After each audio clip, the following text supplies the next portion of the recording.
ابراہیم خلیل اللہ علیہ السلام ماں کی اجازت سے جب غار سے باہر تشریف لائے تو پوری قوم کو دیکھا کہ قوم بت پرستی میں ہے، اللہ وحدہ لا شریک کو چھوڑ کر، اللہ کی عبادت کو چھوڑ کر بت پرستی کر رہی ہیں۔ اور آپ نے خاص طور پہ اپنے چچا کو جو آزر تھا جس کا نام، وہاں سے تبلیغ کا سلسلہ شروع کیا۔ اور علماء نے لکھا ہے کہ تبلیغ، واعظ، نصیحت ضرور کریں لیکن ابتدا اپنے گھر سے کریں۔ یہ بھی حضرت ابراہیم علیہ السلام کی سیرت سے ہمیں سیکھنے کو ملتا ہے کہ تبلیغ کی ابتدا کہاں سے کریں؟ کہ گھر والوں کو تو نماز کا بولے نا، نماز گھر والوں کو حلال حرام کا بولے نا، اور گھر والوں کو گناہوں سے بچائے نا، اور بات تبلیغ کر باہر جو ہے وہ تبلیغ کرتے رہیں۔ نہیں، پہلے گھر سے۔ اور اللہ نے بھی اپنے حبیب کو جو حکم دیا کہ وَأَنذِرْ عَشِيرَتَكَ الْأَقْرَبِينَ، اپنے گھر والوں کو، اقربا کو ڈراؤ، یہ حکم دیا۔ تو ہمیں چاہیے کہ جب وعظ و نصیحت کریں، تبلیغ کریں، تو ابتدا کہاں سے کرنی چاہیے؟ گھر سے۔ ان کا حق بھی پہلے بنتا ہے، گھر والوں کا۔ ہر معاملے میں دیکھیں حق پہلے اقربا کا ہوتا ہے۔ اور جو میں حضرت ابراہیم خلیل اللہ علیہ السلام کے والدین قریبین طیبین طاہرین کے متعلق میں نے پچھلے جمعہ کو عرض کیا تھا، تو اور اس کے اندر ترتیب جو بتائی گئی تھی دعا کے حوالے سے بھی علماء نے لکھا ہے اس دعا کے حوالے سے کہ یہ آپ نے ساری دعائیں جب اپنی بیوی حاجرہ سلام اللہ علیہا کو مکہ شریف میں چھوڑا، اللہ کے حکم سے، اللہ کا آرڈر آیا، چونکہ حضرت سارہ کہتی تھی کہ آپ ان کو کہیں اور چھوڑ کر آئیں، ان کے ہاں اولاد نہیں تھی، حالانکہ نکاح بھی انہوں نے ان سے کروایا تھا حضرت حاجرہ سے کہ میرے ہاں تو کوئی اولاد نہیں ہوئی، آپ جو ہے حاجرہ سے نکاح کر لیں، ہو سکتا ہے اللہ آپ کو اولاد دے دے۔ انہوں نے کروایا۔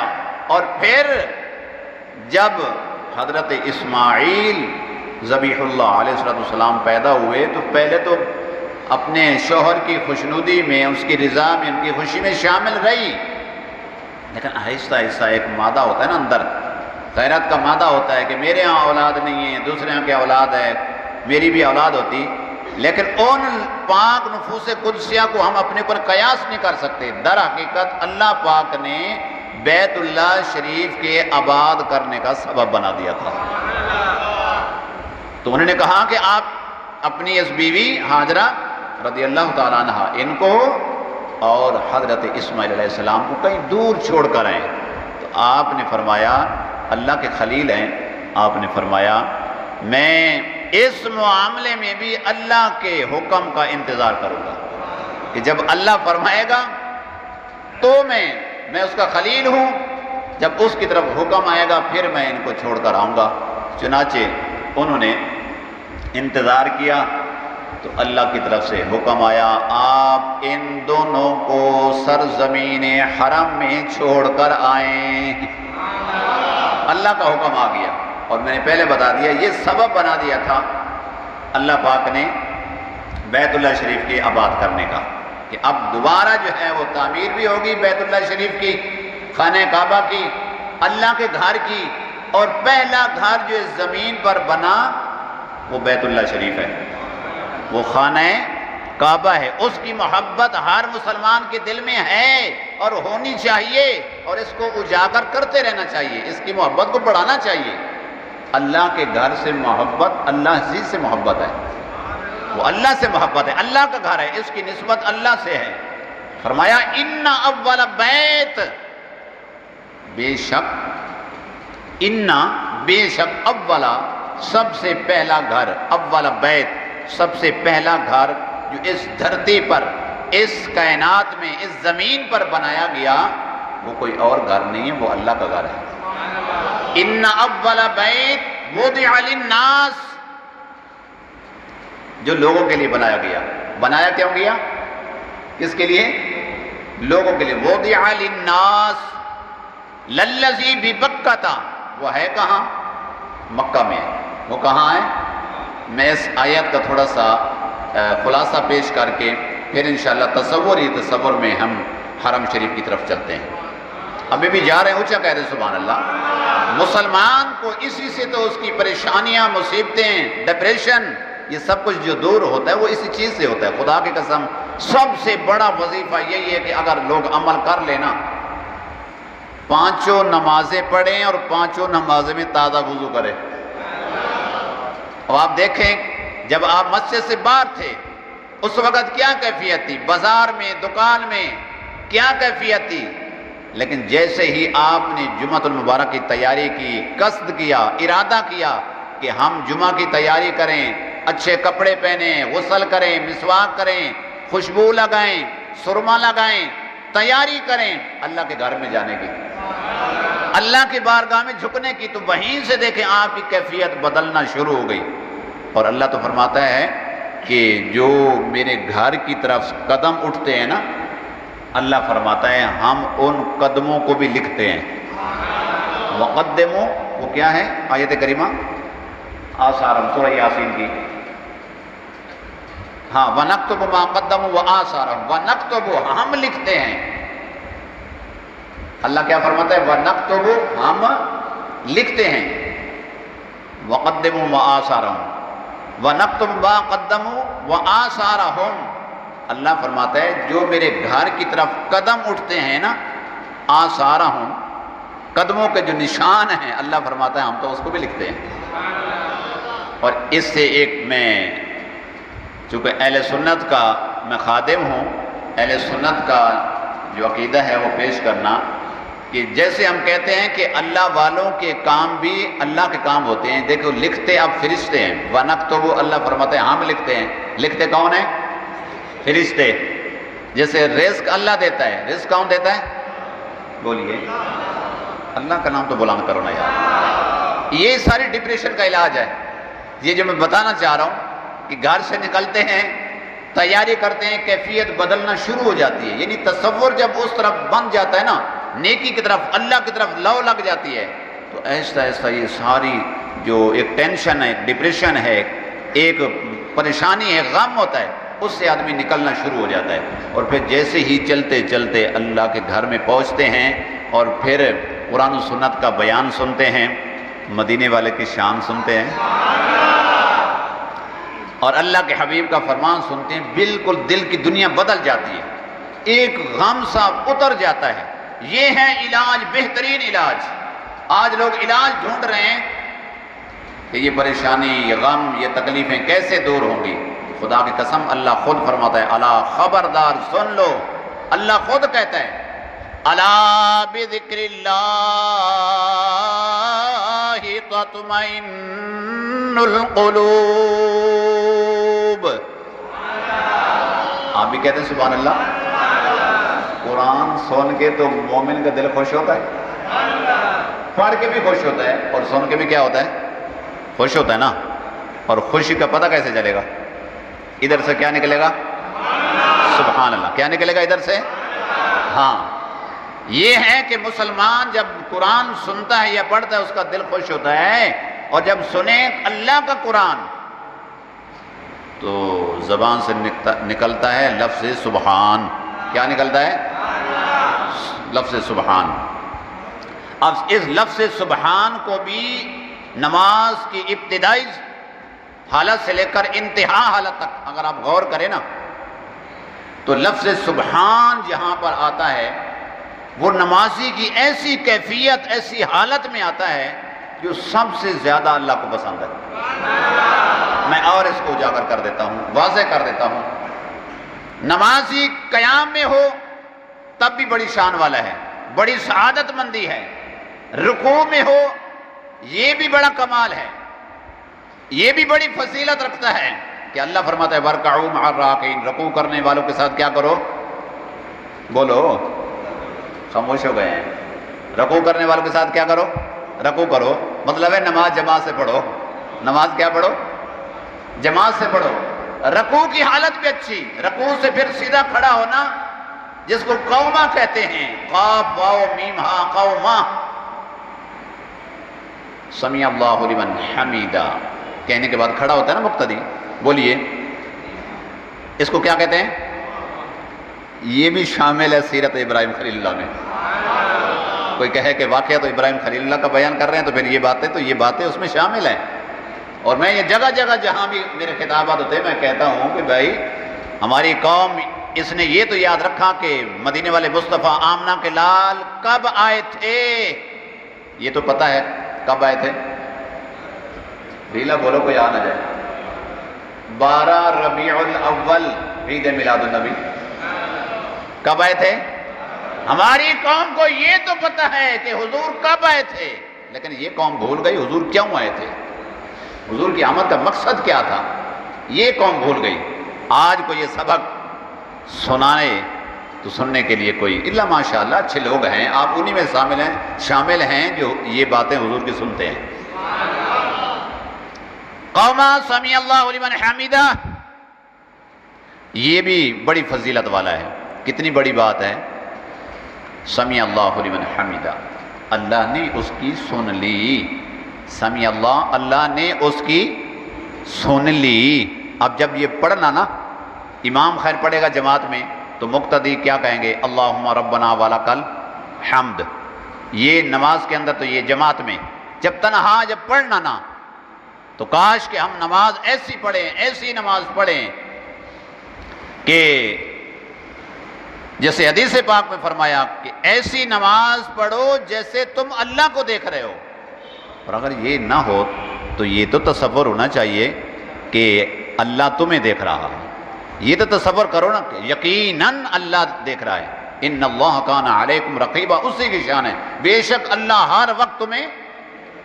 اور کہیں اگر خاص جگہ پہ جائے نا وہاں کیمرہ لگا ہوا تو بڑے سمجھ جاتے ہیں کہ یار وہ کیمرے کی آنکھ دیکھ رہی ہے، اسے ڈر جاتے ہیں، تھوڑی سی پوزیشن سیدھی کر لیں گے اور کوئی ایسی حرکت نہیں کریں گے، گالی گلوچ نہیں کریں گے. جبکہ عام مسلمانوں کے یعنی اکثریت کہہ لو تو کوئی مبالغہ نہیں ہوگا. جس کو بھی دیکھو جو دین، مسجد، قرآن، دیندار علماء سے دور ہیں، پہلے گالی نکالیں گے پھر بات کریں گے. کل بھی ایک جگہ میں گیا، میں نام نہیں لیتا وہاں کا، ہو سکتا ہے بھائی کو بیٹھا ہو تو اصل تو پیغام بچانا مقصود ہے. 2 باتیں کی دوسری اور 4 دی گالیاں. میں ایک دم مجھے جو ہے نا وہ ہوا کہ یار مسلمان ہیں اور نیکی کا معاملہ ایسا ہے کہ اگر آپ کے کہنے سے اگلا رک جائے گا برائی سے تو پھر کہنا واجب ہے. اور اگر پتہ نہیں مانے گا پھر بھی مباح ہے. اور اگر یہ ہو کہ کہوں گا تو جھگڑا ہوگا، فتنہ ہو جائے گا، پھر خاموش رہنا، پھر نہ بتانا ضروری ہوتا ہے.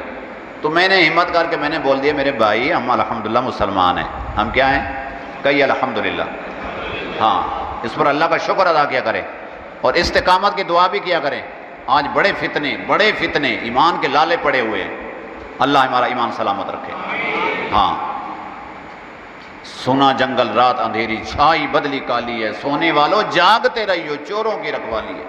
ایسے ڈاکو قسم کے لوگ مارکیٹوں میں آ گئے، ہمارے خاندانوں میں، محلوں میں ایسے آ گئے کہ جو صدیوں سے ہمارا عقیدہ چلا آ رہا تھا اس کے اوپر جو ہے کیچڑ مار ڈالا اچھاڑ رہے ہیں. تو دوستوں میں عرض کر رہا تھا کہ گالی، میں نے کہا مسلمان ہیں اور اسی زبان سے، اور خدا کی قسم سر سے لے کر پاؤں تک جتنے بھی ہمارے باڈی کے اندر، ہمارے جسم کے اندر اعضاء ہیں، سب سے زیادہ اگر کوئی نیکی کر سکتی ہے تو وہ زبان کر سکتی ہے. بولیے نا. اتنا ہاتھ بھی شاید نیکیاں زیادہ نہ کر پائے، پاؤں بھی نہ کر پائیں، جو ہر وقت زبان کر سکتی ہے، اللہ کا ذکر کر سکتی ہے اور نبی کریم صلی اللہ علیہ وسلم پر درود و سلام پڑھ سکتی ہے ہر وقت. یہ کر سکتی ہے نا. تو میں نے کہا کیا ہو گیا آپ کو؟ اسی زبان سے آپ اللہ کا نام نکالتے ہیں، کلمہ شریف پڑھتے ہیں، رسول اللہ صلی اللہ علیہ وسلم کا نام لیتے ہیں اور اسی دوران کہہ بھی رہے ہوتے ہیں، اور اسی زبان سے آپ جو ہے وہ گالیاں نہیں کر رہے ہیں. یار یہ ٹھیک بات نہیں ہے. اور گالیوں کے متعلق جو منافق کی نفاق کی علامتیں حدیثوں میں بتائی ہیں اس میں سے ایک یہ بھی ہے کہ منافق گالی دیتا ہے. منافق کیا دیتا ہے؟ مومن گالی. بولیے. مومن گالی نہیں دیتا، منافق گالی دیتا ہے. تو آئیے میں اور پیچھے آتا ہوں، پھر ہم اسی تصور میں جاتے ہیں کہ اللہ نے اس دھرتی پر سب سے پہلا گھر بیت اللہ شریف بنایا. کیا بنایا؟ آج دعا کرتے ہیں. میں ہر سال جب یہ ذکر کرتا ہوں، یہ جب کرتا ہوں، میں یہ شعر ضرور پڑھتا ہوں. مفتی احمد یار خان نعیمی اور دیگر بزرگوں نے بھی لکھا کہ اشعار بھی بڑے جو ہے مسلمانوں پر وہ ان کے دلوں پر اثر کرتے ہیں۔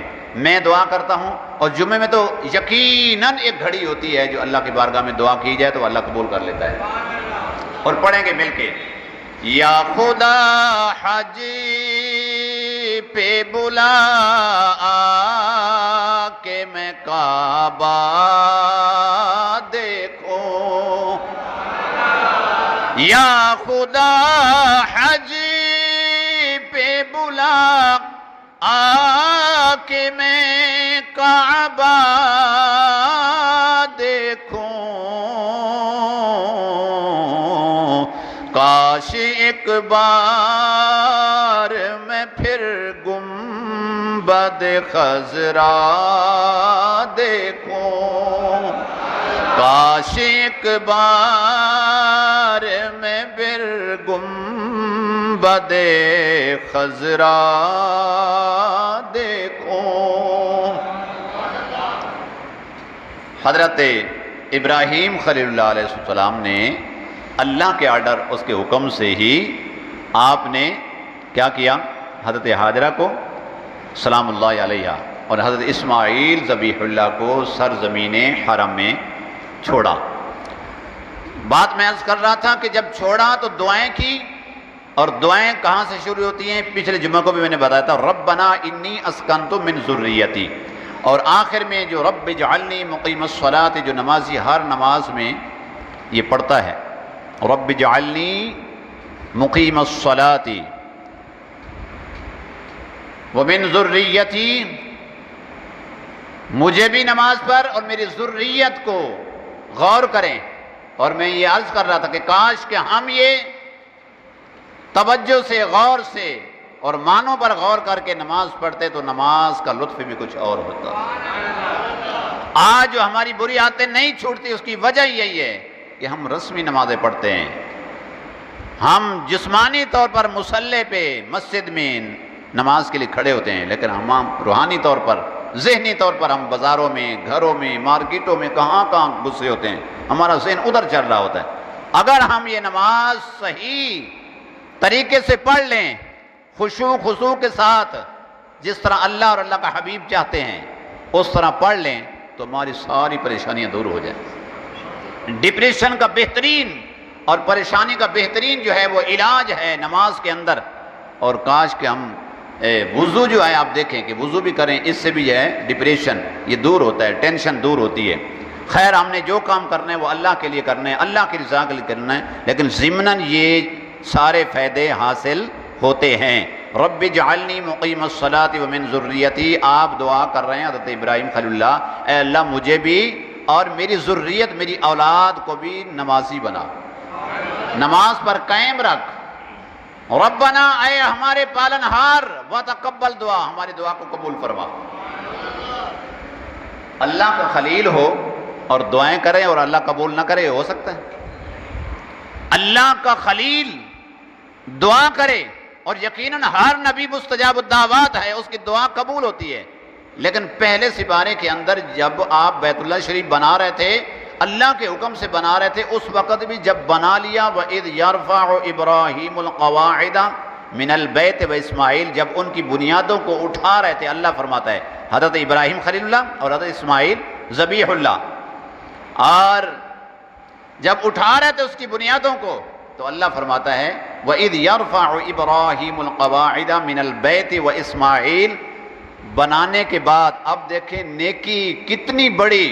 پچھلے جمعوں کو بھی میں نے یہ جملہ دیا تھا، مفتی احمد یار خان نعیمی نے مواعظ نعیمیہ کے اندر لکھا کہ دیکھو بیت اللہ شریف کے بنانے کا حکم عامر اللہ، یعنی آرڈر دینے والا، حکم دینے والا اللہ، بنانے والے خلیل اللہ، اور ان کی معاملت کرنے والے، پتھر اٹھا اٹھا کے دینے والے اسماعیل ذبیح اللہ، اور بننے والا بیت اللہ۔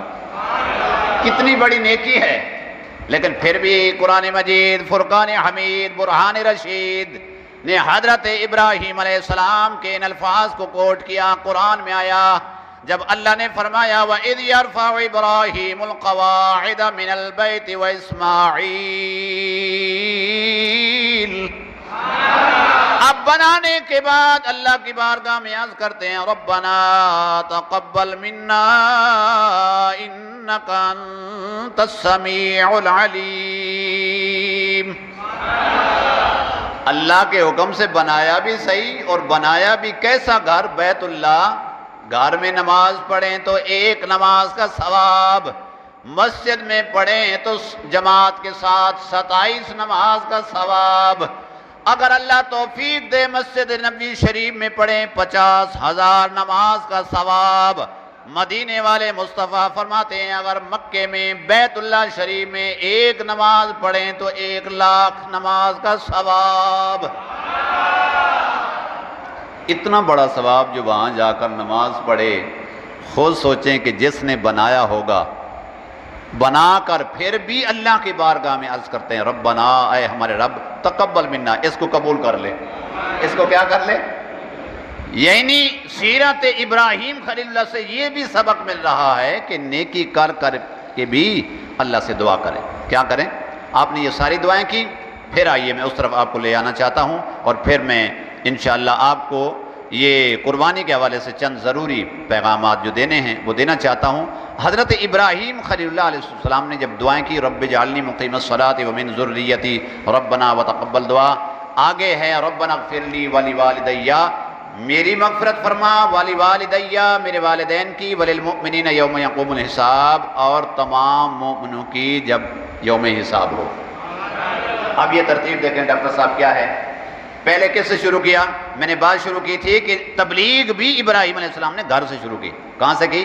اور اسی طرح دعا کے حوالے سے بھی یہ ہے کہ اپنی جان کو چھوڑیں، اپنے ماں باپ کو چھوڑیں، اور بیوی بچوں کو چھوڑ کر بار بانٹتے رہیں، صدقہ و خیرات کرتے رہیں، دوسروں کے خیر خواہی کریں. گھر والوں کے بارے نہ سوچیں، دوسروں کو نماز کا کہتے رہیں، گھر والوں کو نہ کہیں. نہ، گھر والوں کو اللہ خود کہتا ہے وَأْمُرْ أَهْلَكَ بِالصَّلَاةِ، اپنے گھر والوں کو نماز کا کہو. وَأْمُرْ یہ حکم ہے، آرڈر ہے. وَأْمُرْ أَهْلَكَ اہل کو، گھر والوں کو، بالصلاۃ نماز کے لیے کہو. وَاصْطَبِرْ عَلَيْهَا یہ نہیں کہ صرف ان کو کہتے رہو اور خود نہ پڑھو. وَاصْطَبِرْ عَلَيْهَا خود بھی اس پہ جمے رہو، خود بھی پڑھو. تو جناب والا آپ نے دعا کی بھی ابتدا جو کی حضرت ابراہیم خلیل اللہ نے کہاں سے کی؟ اپنی ذات سے. ربنا اغفر لی، ربنا اغفر لی میری مغفرت فرما. پھر ولوالدی، پھر وللمؤمنین. یہ ترتیب بھی قرآن بتا رہا ہے. اور پچھلے جمعے کو تو میں نے یہ حوالہ دیا تھا کہ اگر کوئی شخص معاذ اللہ یہ کہے نقل کفر کفر نہ باشد، کہ کوئی کہے کہ حضرت ابراہیم علیہ السلام کے والدین معاذ اللہ مومن نہیں تھے، جبکہ مومن ہیں. کیا ہے؟ مسلمانوں بولو، ابراہیم علیہ السلام کے والدین کون ہیں؟ مومن ہیں. سرکار کے سارے آباء و اجداد کیا ہیں؟ مومن ہیں. کل بھی ایک شخص سے بات ہو رہی تھی، میں نے کہا وہ بدبخت لوگ ہیں جو اس طرح کی باتیں کرتے ہیں. اللہ کا قرآن تو یہ کہتا ہے وَتَوَكَّلْ عَلَى الْعَزِيزِ الرَّحِيمِ الَّذِي يَرَاكَ حِينَ تَقُومُ، الَّذِي يَرَاكَ حِينَ تَقُومُ. اللہ فرماتے ہیں حبیب ہم آپ کو دیکھتے ہیں ان ایسے لوگوں میں کہ جو آپ کے جتنے بھی آباء و اجداد ہیں کہ آپ الَّذِي يَرَاكَ حِينَ تَقُومُ، آپ کے سارے آباء و اجداد اللہ فرماتا ہے وہ تو سجدے کرنے والے ہیں، وہ تو عبادت کرنے والے ہیں. حین تقوم الذی یراک حین تقوم، سارے آدم علیہ السلام سے لے کر اور حضرت آمنہ سلام اللہ علیہ، حضرت عبداللہ رضی اللہ تعالیٰ عنہ تک جتنے بھی نبی کریم صلی اللہ علیہ وسلم کے آباء و اجداد ہیں سب مومن تھے. سب کیا تھے؟ مومن تھے. تو حضرت ابراہیم علیہ السلام نے گھر سے تبلیغ شروع کی. کیا کی؟ اپنے چچا کو تبلیغ کی. صرف وہ بتوں کو پوچھتا ہی نہیں تھا، بت گر تھا، بت بناتا بھی تھا، بت بیچتا بھی تھا، اور وہاں سے شروع کی. وہ بھی مخالف ہو گیا، ابراہیم علیہ السلام یہ نہ کریں، حتیٰ کہ بات بڑھتی گئی. اب تفسیر کا وقت بھی نہیں ہوتا، اگر میں 4 جمعہ 5 جمعے بھی اگر مل جائیں، اور انشاءاللہ ذوالحجۃ الحرام میں انشاءاللہ 5 جمعے ملیں گے. کتنے جمعے؟ آج دوسرا دن ہے نا. آج کیا ہے؟ اب میں مبارک بھی دیتا ہوں، اور مبارک برکت کے معنوں میں آتا ہے، اور برکت کی دعا تو دینی چاہیے. آپ کو مبارک ہو ذوالحجہ کا چاند. اور عید بھی اس میں آتی ہے، اللہ عید کی خوشیاں عطا فرمائے، یہ بڑی عید ہے. تو جناب والا حضرت ابراہیم علیہ السلام نے تبلیغ کی، سارے لوگ مخالف ہو گئے. ایک ہی ہیں جو اللہ کو ایک کہنے والے، ابراہیم خلیل اللہ. آج لوگ کہتے ہیں یہ سارے میرے دشمن ہو جائیں گے، مخالف ہو جائیں گے، میں کہاں یہ بات کروں. اب سیرت ابراہیم خلیل اللہ سے یہ ملتا ہے. تن تنہا آپ دیکھیں، آپ نے اسلام کا پرچم بلند کیا اور کہا کہ جب نمرودی قوم نے کہا کہ ہمارے تو بہت سارے خدا ہیں، ہوا والا الگ ہے، پانی والا الگ ہے، سارے خدا الگ الگ بنائے ہوئے ہیں، تمہارا ایک ہی خدا ہے، ہمارے اتنے سارے خدا ہیں، ہماری پوری نہیں پڑتی. تو یہ بات چلتی چلی گئی. ان کے پاس نمرود لائے، ان کے پاس بھی چلتی گئی. اور آپ نے یہ بھی باتوں باتوں میں فرما دیا تھا وَتَاللَّهِ لَأَكِيدَنَّ أَصْنَامَكُمْ بَعْدَ أَن تُوَلُّوا مُدْبِرِينَ، میں تمہارے بتوں کا برا چاہوں گا، بعد اس کے تم پیٹ دے کر پھر جاؤ گے. آپ نے یہ فرما دیا تھا. اور قوم سال میں ایک مرتبہ میلے پہ جاتی تھی. غور کرو میلے والوں، آج بھی پاکستان میں بھی میلے لگتے ہیں، اور میلے میں کیا کیا ہوتا ہے؟ اللہ مان والحفیظ. میلے پہ گئی نا تو ان کو بھی دعوت دی کہ آپ بھی ہمارے ساتھ چلیں. تو آپ نے فقال انی سقیم، قرآن مجید فرقان حمید 23واں پارہ سورۃ الصافات، قرآن نے یہ الفاظ کوٹ کیے حضرت ابراہیم علیہ السلام کے، کہ آپ نے فرمایا ستاروں کو دیکھ کر میں بیمار ہونے والا ہوں. میں کیا ہونے والا ہوں؟ آپ نے جو بھی مراد لی اس پر بھی مفصل بات ہو سکتی ہے، چونکہ وقت اس کا تقاضا نہیں کرتا، کہ میں بیمار ہونے والا ہوں. اور وہ میرا بیماری بھی متعدی بیماری، وہ قوم ڈرتی تھی متعدی بیماری سے. یہ عقیدہ بھی نمرودیوں کا ہے کہ ایک سے دوسرے کو بیماری لگتی ہے. توجہ ہے، متعدی بیماری یہ لگنے والے کہ یہ بیمار ہو گئے تو پھر ہم بیمار ہو جائیں گے، آپ کو چھوڑ کر چلے گئے. اور آپ نے فرمایا کہ اب موقع اچھا ہے میں ان کے بت خانے میں جاؤں. اور وہ نمرودی قوم کرتی کیا تھی؟ اپنے گرجا گھر کے اندر جہاں بت رکھے ہوتے تھے ان کے آگے مٹھائیاں رکھ کے جاتی تھی، پھل رکھ کے جاتی تھی، تاکہ ہم واپس آئیں گے معاذ اللہ بطور تبرک کھائیں گے. تو آپ چلے گئے سیدھا بت خانے کے اندر. آپ نے پہلے تو یہ بتوں کو کہا کہ تم یہ کھاتے کیوں نہیں ہو؟ یہ مٹھائیاں تمہارے آگے رکھی ہیں، پھل رکھے ہیں. انہوں نے کیا جواب دینا تھا؟ اب قوم تو ساری چلی گئی تھی. اب حضرت ابراہیم خلیل اللہ سارے بتوں کو آپ نے توڑا، اور بڑا جو بت تھا اس کے کندھے پر کلاڑا رکھ دیا. وہ اس لیے رکھا کہ جب یہ قوم واپس آئے گی اور یہ پوچھے گی کہ بھائی ان کا پوسٹ ماسٹم کس نے کیا ہے، تو یہ تو کچھ جواب دیں گے نہیں. ہو سکتا ہے عقل کام کر جائے کہ بے وقوف لوگ سمجھ جائیں کہ یہ خدا نہیں ہو سکتے، جو بولتے نہیں ہیں نفع نقصان کا یہ کچھ بھی نہیں کر سکتے. چنانچہ مختصر یہ ہے کہ جب وہ قوم واپس آئی آپ گھر چلے گئے، دیکھا کہ کسی کی ٹانگ ٹوٹی ہوئی ہے، کسی کا ہاتھ ٹوٹا ہوا، کسی کا آنکھ نکلی ہوئی ہے. ساروں کو جب اس طرح دیکھا اور کہنے لگے کہ یہ کس نے ایسا کیا ہے؟ من فعل هذا بآلهتنا انه لمن الظالمین. قرآن نے یہ الفاظ کوٹ کیے کہ بے شک جس نے یہ کیا ہے وہ ظالم ہے. وہ کیا ہے؟ یہ قوم کہنے لگے وہ ظالم ہے. اب کچھ بوڑھے لوگ کہنے لگے جنہوں نے یہ سنا تھا حضرت ابراہیم علیہ السلام نے کہا تھا قالوا سمعنا فتى يذكرهم يقال له ابراہیم. اگر سارے مل کر سبحان اللہ کہیں گے میرے سے آواز بڑھ جائے گی. کچھ لوگ بولے قالو، یہ جمع کا صیغہ ہے، کچھ لوگ بولے ہم نے سنا ہے کہ ان بتوں کا برا چاہتے ہوئے کسی نے کہا تھا، اس کو ابراہیم علیہ السلام کہتے ہیں. انہوں نے کہا اچھا لاؤ ان کو، کیا کرو؟ ان کو لاؤ. یعنی نمرود اور نمرودی قوم، یہ بھی ایک میسج ہے. ہر جملے میں میسج ہوتا ہے، سمجھنے والے سمجھتے ہیں. نمرود اور نمرودی قوم بھی ایسا نہیں کہ جب یہ بڑے بڑے کہہ رہے ہیں کہ انہوں نے کہا کہ میں تمہارے بتوں کا برا چاہوں گا، لاؤ ان کو آگ میں ڈال دو. ایسا نہیں ہوا صاحب. انہوں نے کہا ان کو لاؤ. اور قرآن نے الفاظ نوٹ کیے ہیں، یہ کوٹ کیے ہیں یہ الفاظ کہ عَلَىٰ قَالُوا بِهِ عَلَىٰ أَعْيُنِ النَّاسِ لَعَلَّهُمْ يَشْهَدُونَ. ان کو لوگوں کے سامنے لاؤ. أَعْيُنِ النَّاسِ ان کو کہاں لاؤ؟ لَعَلَّهُمْ يَشْهَدُونَ ان کو لوگوں کے سامنے لاؤ. کن کو؟ ابراہیم علیہ السلام کو. لَعَلَّهُمْ يَشْهَدُونَ تاکہ وہ بھی گواہی دیں. وہ بھی ان سے بھی تو پوچھ لینا انہوں نے بھی ایسا کیا یا نہیں کیا. او خدارا مسلمانوں ذرا غور کرو، گھر کے گھر برباد ہو رہے ہیں، اجڑ رہے ہیں، برباد ہو رہے ہیں. ایک کی بات سن کے بغیر سوچے سمجھے تیر چلانا شروع، باتوں کے ہوں مخالفت کے شروع ہوتے ہیں. ہم مسلمان ہیں. نمرودی قوم بھی یہ کہتی ہے کہ نہیں نہیں تم یہ کہہ رہے ہو، بڑے بوڑھے ہو، کوئی بات نہیں ہے، لیکن ابراہیم علیہ السلام سے بھی تو پوچھ لیں. آپ سبحان اللہ اب آپ نے نہیں کہنی، میں ان الفاظ میں کہہ رہا ہوں 1 گھنٹہ تقریر اور کروں گی. ہاں اب آپ چاہ رہے ہیں کہ نہیں 2-4 منٹ میں ختم کر دے تو اونچا کہہ دو سبحان اللہ. یعنی بھی ایک میسج ہے کہ خدا کے لیے ایسا نہ کریں. گھر اس لیے برباد ہو رہے ہیں، طلاقیں ہو رہی ہیں، نہ جانے کیا کیا ہو رہا ہے بدگمانیاں کر کے.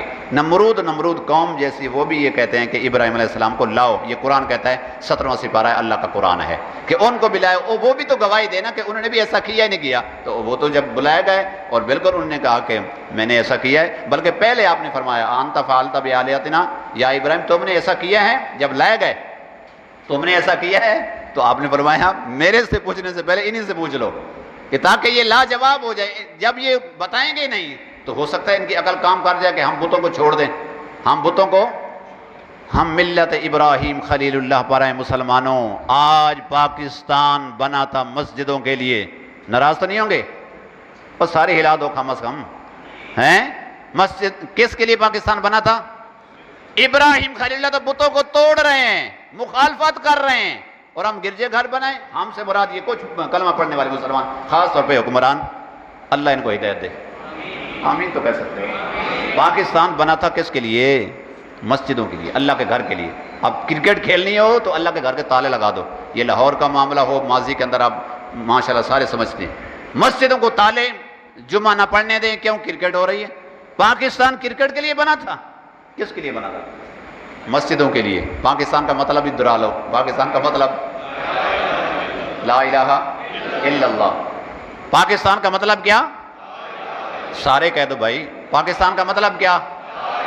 اور یہ لا الہ الا اللہ یہ عمرہ دا گانا ہے، ساری عمر کا نچوڑ ہے کہ جس کا خاتمہ اس پر ہو گیا وہ جنت میں داخل ہوگا. ہیں اور دعا کرتے رہا کریں کہ اللہ تعالی ہم سب کو